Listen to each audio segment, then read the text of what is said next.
Hello there, welcome back to another video. So right here I have this 2012 Ford Transit Connect. Right here, 2012 Ford Transit Connect. So I just replace these shocks, remove this old one from it.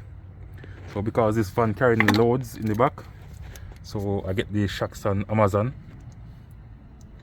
So let me explain why I do it. So first let me show you the tools I use. So I use this 15 socket to remove the bolt under here in the bottom of the shocks, and I also use this ratchet handle with an 18mm to hold the back of the back bolt. But in this case you're gonna need a taller one, taller 18, but I work with the short one. It's work.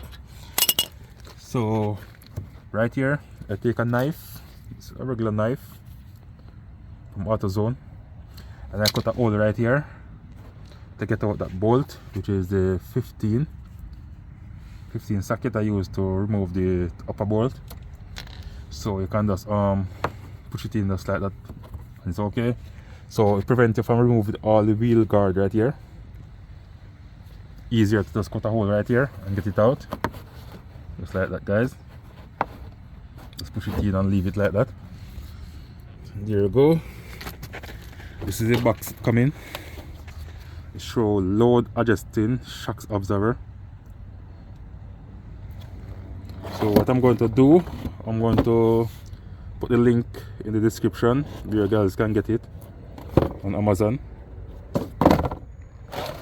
There you go, guys. And for the wheel lugs, you need a 19 socket to remove the wheel lugs. This is right there. So that's all I need to replace your shocks on the rear of your Ford Transit Connect 2012. So if you find this video useful, guys, please like, share, comment and subscribe to my YouTube channel. Thank you all for watching. Catch you another time. Bye.